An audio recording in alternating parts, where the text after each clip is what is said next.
nosso intervalo e aqui vocês sabem, né? Eu só recebo convidado especial. E nesse segundo bloco aqui do programa, nós vamos conversar com um entrevistado que tem uma vasta história, que é o Chico Santana, jornalista. Boa noite, Chico, tudo bem? Boa noite, Gabriela. Boa noite para os espectadores. É um prazer estar aqui no seu programa para trocar umas ideias. Bom, o prazer é todo meu. Hoje você está sentado aí do outro lado da cadeira, sendo entrevistado, compartilhando a sua história conosco, né? Muito conhecimento aí agregado. E para começar, Chico, eu gostaria que você compartilhasse conosco justamente isso, um pouco da sua trajetória. Quem é o Chico Santana?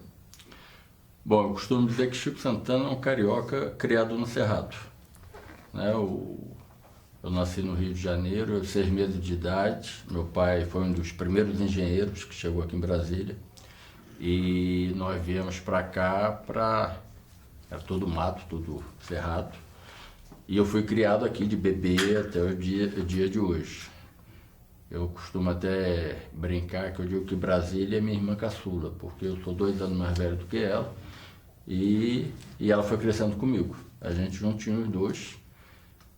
Na minha adolescência, era a adolescência da cidade, na fase já profissional, a cidade já estava maior, um pouco mais encorpada, e a gente vai seguindo junto, né? E isso acabou marcando um pouco, eu acho que o meu vínculo jornalístico hoje com a cidade. Embora eu tenha trabalhado cobrindo jornalismo econômico para a Folha de São Paulo, trabalhei mais de 20 e tantos anos na TV Senado, sou da equipe que criou a TV Senado aqui em Brasília, os primeiros concursados. Tenha trabalhado em emissoras de televisão como Globo, SBT. O que eu gosto mesmo hoje é de escrever. Eu tenho uma coluna semanal no Semanário Brasília Capital sobre Brasília.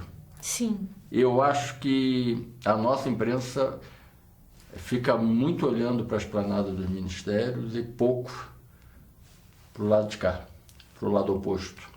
E a gente precisa falar mais sobre a cidade, sobre nossos valores, nossos problemas. É uma cidade muito rica.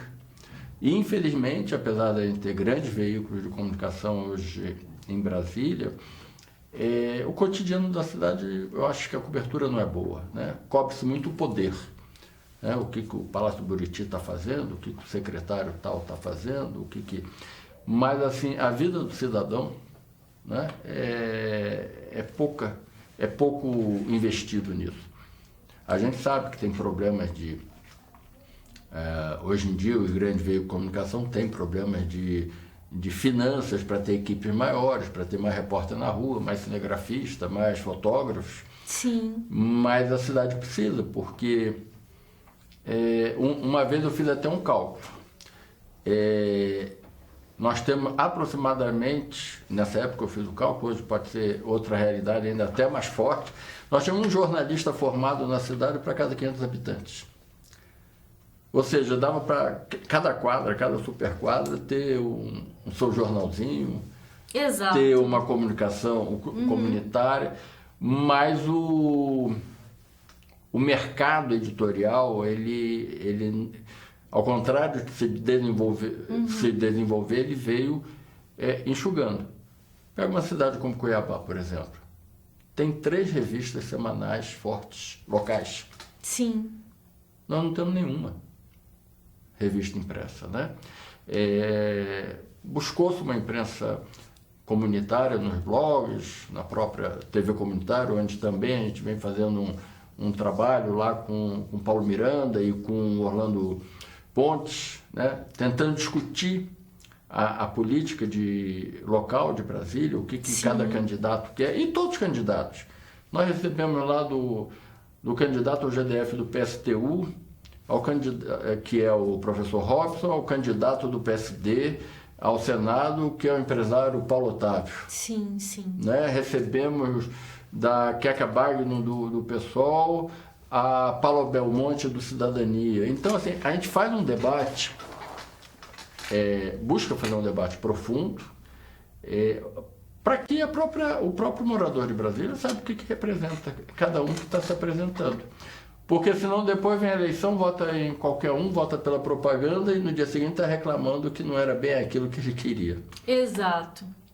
E existe toda uma responsabilidade com a entrega da informação, com a sua emissão, a emissão de opinião, né? Toda essa questão. Eu acho que isso é muito importante, e principalmente nesse momento assim de bombardeamento de fake news que a gente tem vivenciado, né?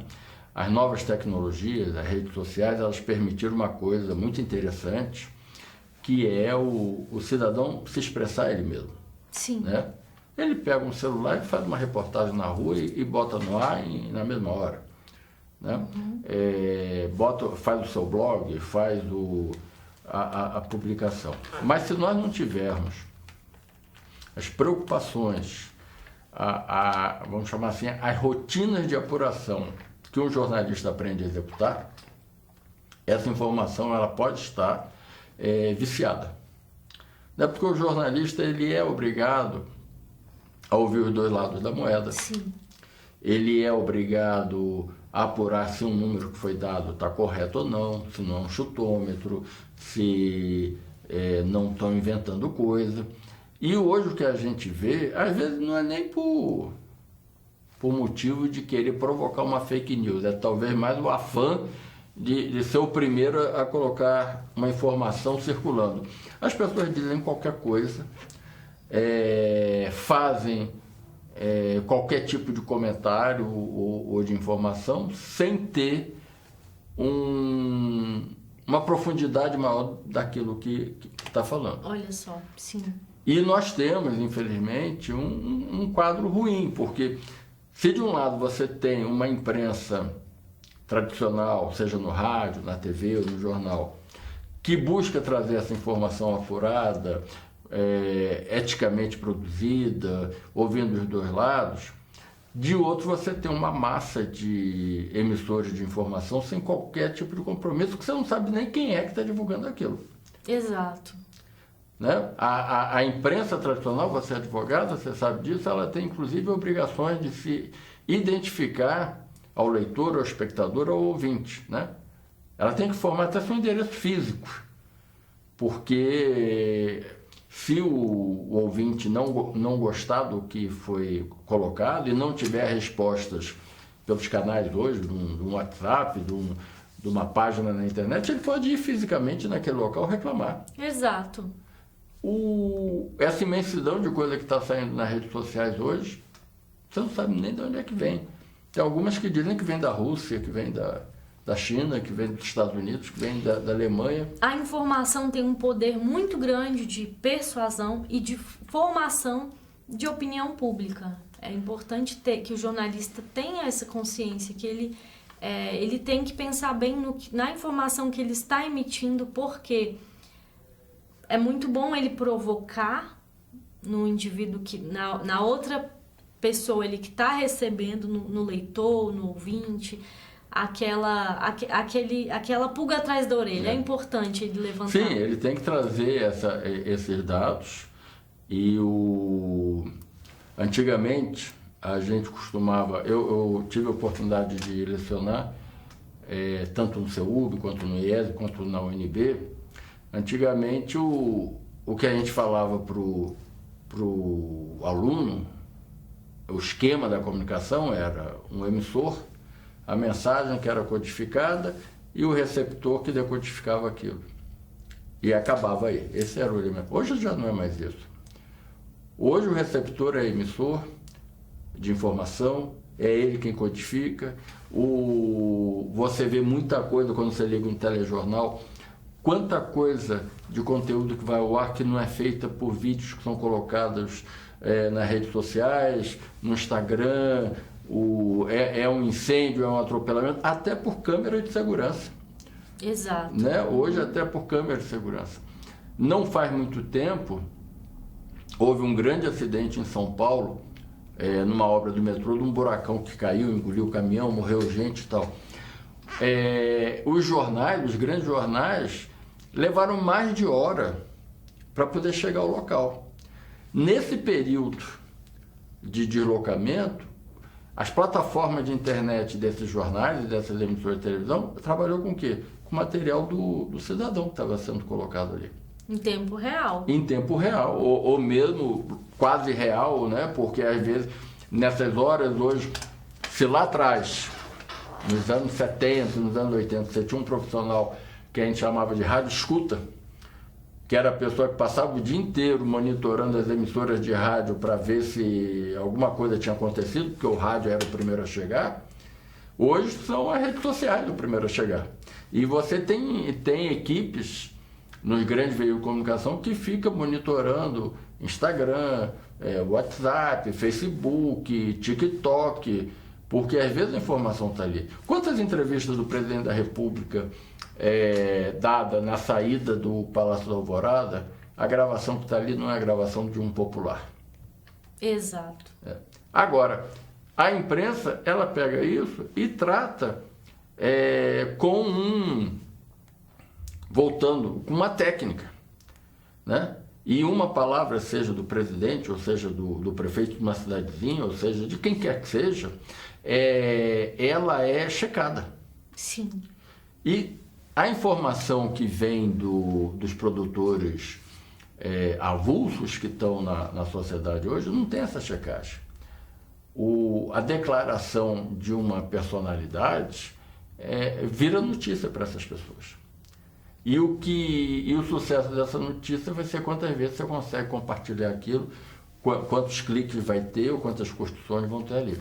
Então a gente está num momento de transição da tecnologia, de transição econômica, porque já não há tanta verba para financiar jornais com grandes tiragens, tantas televisões, tantos rádios, tanta internet, e ao mesmo tempo com uma profissão. Será que nós vamos existir no futuro, daqui a 50 anos, ou todo mundo vai ser um jornalista, né? O jornalismo começou assim. A pessoa imprimia um panfletinho de uma folha só e distribuía na rua, né? Hoje o panfletinho são 124 toques do Twitter. Exatamente. É a imagem que está ali no TikTok. Exatamente. E Chico, a gente vem aí de uma agilidade nas informações. A informação hoje circula quase em tempo real. E eu gostaria que você comentasse um pouco sobre essas questões que vêm sendo, e a gente sabe que estamos num período, né, eleitoral, num período aí pré-eleição, que você comentasse um pouco sobre as questões das fake news, como o jornalismo lida com isso. Antes de falar com a fake news, eu acho que essa velocidade que você fala ela é muito importante. Eu vou lhe dar um exemplo. No domingo, o principal jornal da cidade publicou uma pesquisa eleitoral do GDF, que apontava um empate técnico entre o atual governador Antônio Ibanes e o ex-governador José Roberto Arruda. Na segunda-feira, o principal jornal online, que é o Metrópole, fez outra pesquisa que dava esse mesmo cenário. Sim. Muita gente que eu digo jornalista, começou a se debruçar sobre isso e escrever uma futurologia de como é que seria a eleição daqui a 80 dias. Né? No dia seguinte, os dois, Arruda e Ibanez, anunciam que vão estar juntos. Ou seja, a pesquisa toda que foi feita pelos dois veículos, que custou dinheiro e tal, não sei o quê, já não serve mais para nada. Porque aquela realidade mudou, já não existe mais. Todo o trabalho que foi feito, e isso inclusive para os estrategistas de campanha também, de como é que nós vamos enfrentar essa realidade com dois candidatos fortes, sim, Arruda e Ibanez.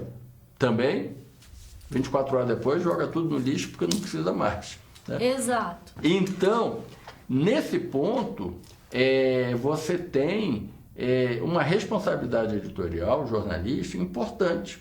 Se você abrir o grupo de WhatsApp hoje, você vai ter populares compartilhando aquela informação de segunda-feira ainda, quando os dois eram candidatos.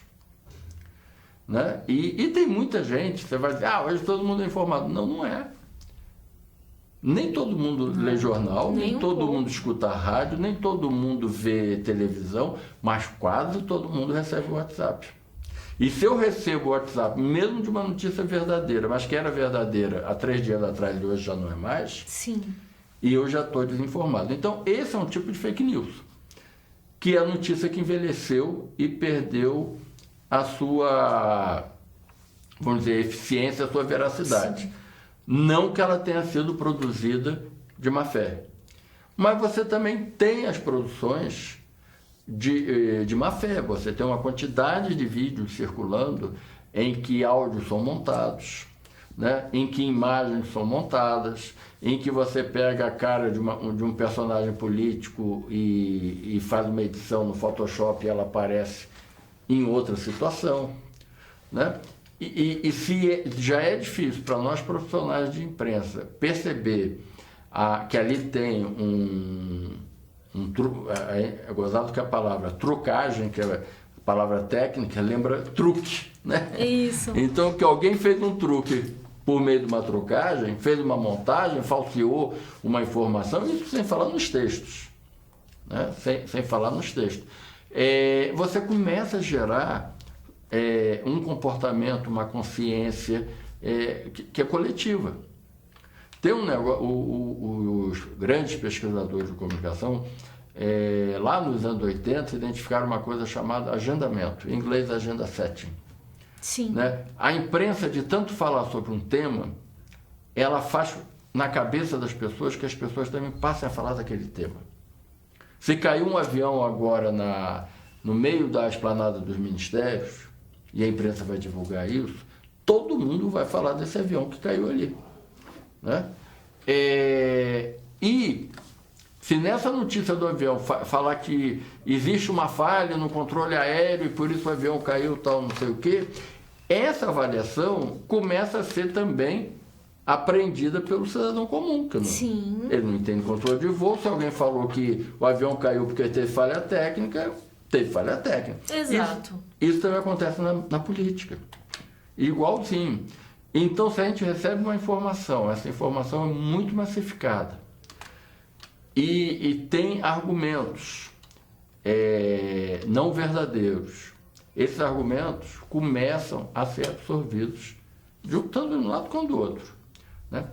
Então, nós vivemos uma situação hoje, por mais que a justiça eleitoral, por mais que as empresas de plataforma digam que têm uma política de proteger, de combater a fake news, de proteger a informação verdadeira, há um delay. Por exemplo, ontem foi retirado do ar um vídeo tido como fake news e que já tinha tido milhões de visualizações, postado em agosto. Né? Por quê? Porque você teve todo um processo judicial junto à empresa e tal. Quer dizer, quase um ano. São 10 ou 11 meses que esse vídeo com uma informação falsa ficou transitando por esse cyberespaço. Sim. Quantas pessoas não tiveram a sua cabeça feita com esse vídeo? Então, isso joga de novo a importância da gente fortalecer o jornalismo profissional. Né? De você fortalecer a informação que é bem apurada, que é bem produzida. E nós temos que criar políticas para isso, políticas públicas para isso. E também temos que encontrar instrumentos que não representem o cerceamento da liberdade de expressão do cidadão, sim, mas que também evite que ele que qualquer um possa se transformar amanhã num emissor em grande escala de fake news. Porque quem perde é a sociedade. É a sociedade? Ótimo. E também... um exemplo, só lhe cortando, a história da vacina. Quantas pessoas não morreram ou não ficaram gravemente doentes porque ficaram com medo de tomar a vacina? Minha mãe não tomou a vacina até hoje. Pois olha o risco que ela está correndo. Não. Acontece. Algumas pessoas... Então, esses são alguns danos. São alguns danos... Ou você gerar uma demanda que não precisa dizer amanhã, vai faltar gasolina depois de amanhã. E todo mundo corre para o posto, a gasolina acaba mesmo. Mesmo que não tivesse risco de acabar a gasolina. né? E isso são exemplos que o ouvinte pode dizer, isso é exagerado do convidado e tal. Não, é coisa que você percebe. O poder das fake news, de elevar ou de destruir a imagem ou qualquer outra... É enorme. É muito grande. Sem falar em outros aspectos, por exemplo, a construir o antagonismo de pessoas que têm diferentes credos. Sim, exatamente. Né? Então, uma pessoa é budista, a outra é ubandista, a outra é católica. Hoje você tem uma guerra nesse espaço das redes sociais que não tem sentido. Exatamente. Ainda mais num país que foi construído em cima do sincretismo, em cima da pluralidade religiosa que todo mundo... Nós estamos importando... Que se diz laico. Que se diz. Nós estamos importando valores ou práticas, também por conta da facilidade das redes sociais, que só tinha nos Estados Unidos ou que só tinha na Europa, né? Uma situação de sociedade que cada vez mais fica complexa. Olha que você via alguém chamar um funcionário de supermercado de macaco porque ele é negro, né? Absurdo. Mas a gente vê isso nas redes sociais acontecendo nos Estados Unidos. O outro lá no não sei onde na Europa que imita o macaco no time de futebol porque tem um negro em campo. Olha só. E esses comportamentos estão chegando a nós e há quem cada vez mais reproduza na nossa sociedade. Exatamente. Chico, e mais uma vez retomando essa questão de que nós estamos em um ano eleitoral, queria te fazer a seguinte pergunta também relacionado ao jornalismo. Como você vê a responsabilidade do jornalista, né, com relação à imparcialidade nesse sentido, assim? Ele deve ser imparcial ou ele deve assumir um posicionamento? Como que deve ser o posicionamento do jornalista? Gabriela, eu não acredito na chamada objetividade. Sim. Porque todos nós, seres humanos, temos uma carga cultural, né? Se você convidar um jornalista fluminense roxo e um flamenguista roxo para assistir o mesmo jogo de futebol, os dois vão contar histórias diferentes e os dois não vão mentir. Sim. Por quê? Porque cada um tem uma... Se você, é a mesma coisa, se você convidar um jornalista palestino e um jornalista israelense para cobrir o incidente judeu-palestino no Oriente Médio, os dois vão contar histórias diferentes por conta das suas percepções culturais. O processo de jornalismo, quando eu dava aula, eu costumava dizer, é uma coisa, a pessoa vê algo e aquilo que aconteceu lhe gera um sentimento de indignação. Sim. E aí você vai e escreve.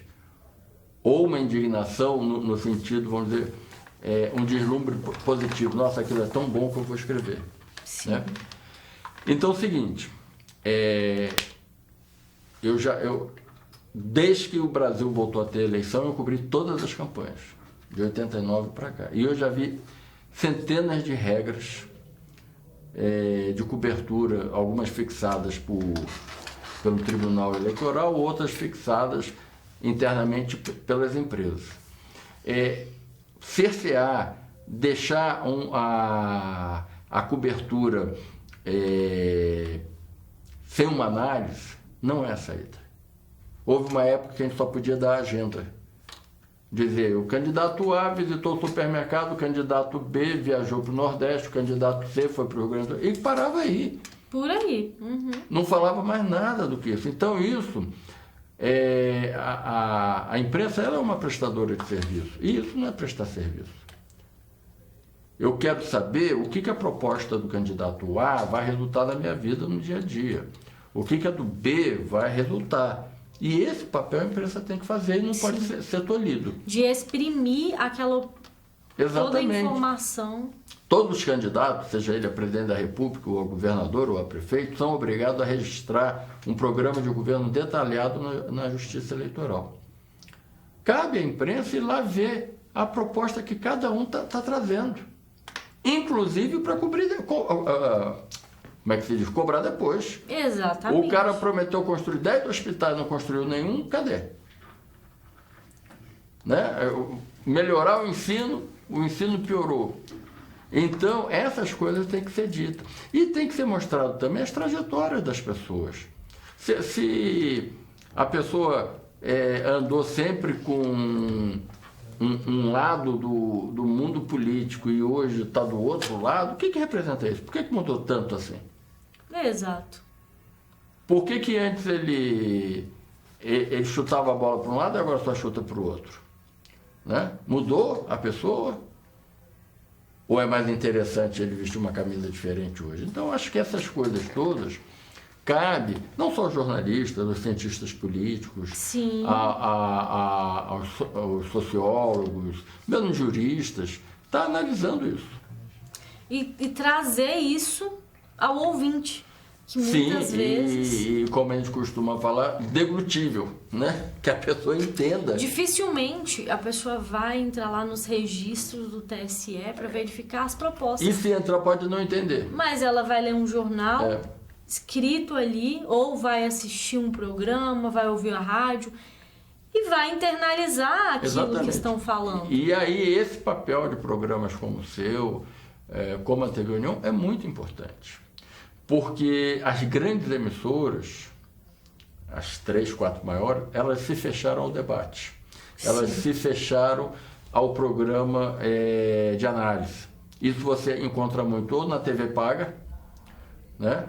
Ou em canais de menor abrangência. A TV paga, ainda mais agora nesse momento que nós vivemos no país, ninguém consegue mais pagar assinatura de TV por assinatura. E se você não tem no canal aberto quem faça isso, quem é que vai fazer?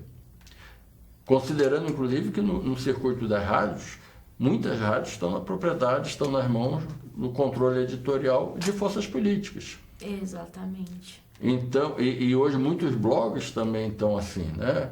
Blog ABC, esses são blogs do partido tal, do candidato tal. Ou seja, a informação já vem ali com todo um viés. Vem com carimbo, né? Vem com aquele carimbo da origem. Então, é cada vez mais desafiante a nossa profissão como jornalistas, como analista do cotidiano, de estar trazendo esse detalhamento, essas explicações para o cidadão comum.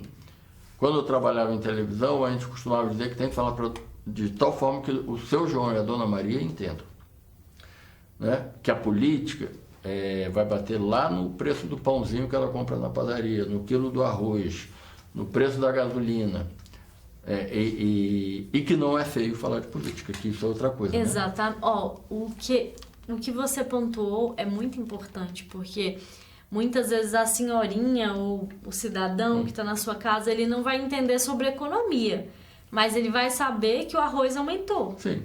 Ele vai no mercado e não sabe por quê, mas sabe que aumentou. Sabe que a gasolina aumentou, diminuiu, aumentou. Então tem todo um contexto que é uma responsabilidade grande da comunicação como um todo, trazer uma informação principalmente clara, concisa, porque a coisa pior que tem é você ler uma matéria e sentir, poxa vida, eu não entendi nada que está escrito aqui. Não, e tem muita coisa complexa, né? E com a globalização, então, nem se falar, porque você há de se perguntar, poxa, o Brasil é o maior produtor de carne, o maior produtor de frango, o maior produtor de milho, o maior produtor de soja, e por conta de uma guerra que está do outro lado do planeta, tudo ficou mais caro no quintal, na quitanda da esquina, né? E não era assim, porque o mundo teve milhares de guerras, né? Você teve conflitos milhares, mas hoje você tem um sistema de globalização tal que o pneu do seu carro tem que vir da China, a chave vem da Alemanha, e se algum desses setores fica afetado por alguma coisa específica, por exemplo, a navegação dos navios, você vai ficar sem um carro, sem a chave do seu carro, ou o pneu vai ficar mais caro, ou coisa e tal. E o cidadão comum não entende isso. E também há de se perguntar se uma política econômica de um país, uma política de desenvolvimento de um país deve ficar tão refém do que está lá fora, porque às vezes o barato sai caro. Né? Às vezes, se o pneu, o exemplo do pneu é um exemplo concreto. Nós já fomos produtores de pneu, exportadores de pneu. Né? Tinha 4 ou 5 fábricas diferentes de nível internacional. Hoje, basta olhar para qualquer roda que está aí, a maioria dos pneus são importados. A falta de uma política econômica que fizesse que a produção no Brasil continuasse, resultou nisso. E essa política econômica que fez diminuir a produção de pneu é fruto do quê? É fruto de algum grupo político que chegou ao poder. Porque são eles que decidem. São eles que decidem se vão apoiar a produção do leite ou do foguete, do feijão ou do avião, para rimar. Então a gente tem que levar isso para o cidadão, que está tudo, vai do pãozinho ao carro, ao remédio que falta. Agora, abriu-se a vacinação para as crianças, Coronavac, feita, entre aspas, no Brasil, mas tem que esperar a importação de não sei quantos milhões de litros do princípio ativo para poder, porque aqui só é diluído e engarrafado, né? Nos vidrozinhos.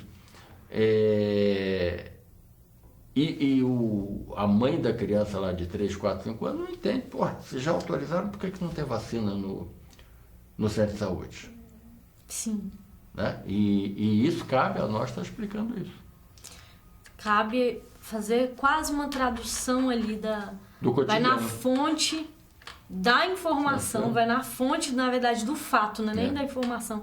Vai na fonte do fato, analisa e traz a informação mastigada a quem está ouvindo.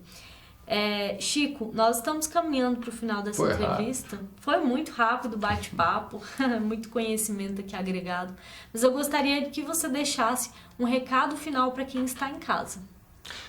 Não, eu acho que se informar e se informar em fontes confiáveis, credíveis, é o melhor caminho para todo mundo. Conhecimento nunca faz mal para ninguém, né?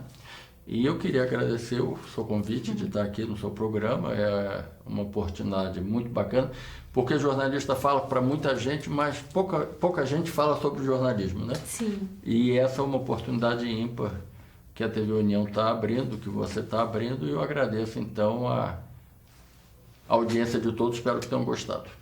É muito importante falar sobre isso. Eu sou advogada e acabei ingressando nessa área da comunicação, que é um mundo incrível de possibilidades, de notícia, de informação, enfim, encantador. Por isso, eu faço as honras mesmo, para a gente sempre estar falando mais vezes sobre esse tema. Venha mais vezes aqui na TV. Sempre que o convidado. E vou fazer uma propaganda, tá? A você que é de Brasília e também quem é de fora.